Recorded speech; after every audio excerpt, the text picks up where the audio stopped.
Hello everyone, welcome back to Mod Mondays. Today we'll be taking a look at a niche mod, but a good one for role-playing. To start off, yes, this mod is included in Genesis. I, however, won't be discussing that too much here until the end, and will focus on this mod, leaving my notes for Genesis till the end.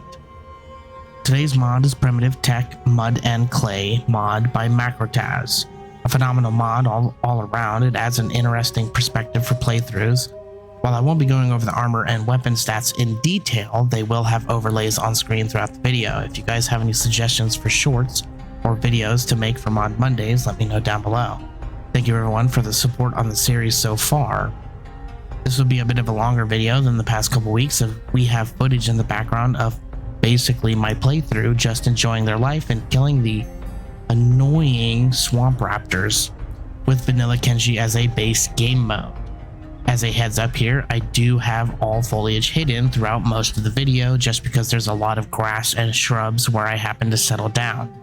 So first up, I guess we can go over the mud spots. They're built with no materials and can honestly be spammed down. As you can see, I've got a bunch of other people running to and fro in the video trying to fuel everything. Mud in this mod will be your most important resource as it's used for literally everything. So you'll want maybe 5 to 10 people harvesting mud consistently, especially if you have a really big base.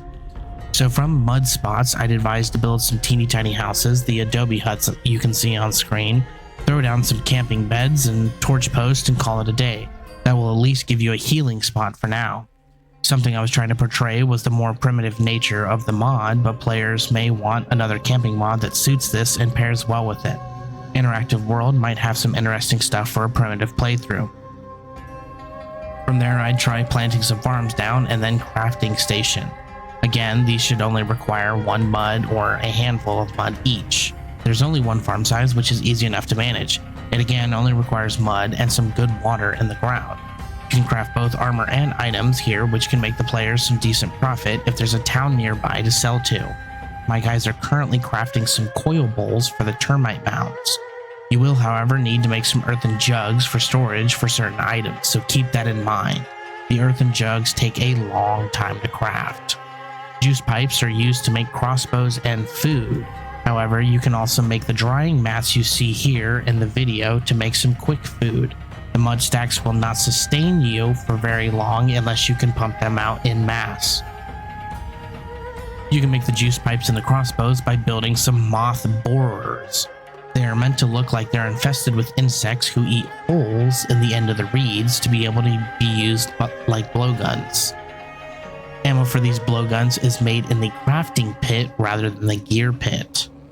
Now, of course, there is armor, or rather clothing. The only piece of actual armor is the headpiece, and it's still mostly decorative. So you won't be getting any insane bonuses here from these, but again, this mod enables a unique playstyle not seen before in Kenshi. You can be entirely self-sufficient from the get-go. All new tech can be found under the low-tech category while researching, and all buildings, storage, and crafting stations can be found under the mud section. With that said, that's pretty much the mod. This mod is actually very carefully designed and is entirely self-sufficient.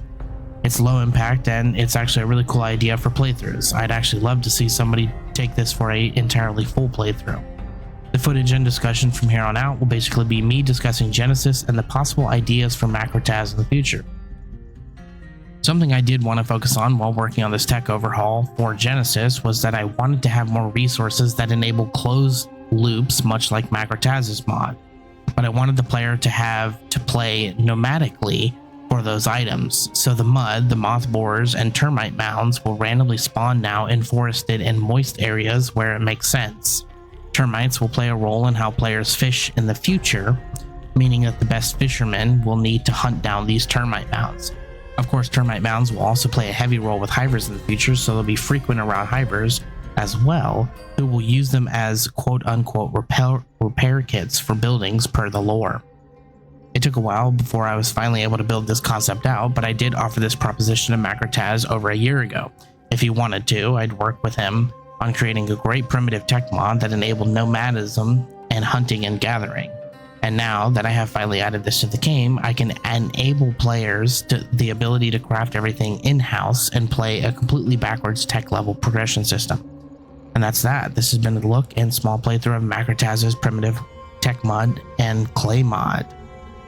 Music as always by Karl Schmidt, links in the description, and of course join the guild server if you guys want to support me. Furthermore, I could actually use that support. While I won't go into detail here, any help would be appreciated. If you guys want to help me test out the tech overhaul before full release, please do join the guild server. Anyways, as always, I'm Atlas and I am out.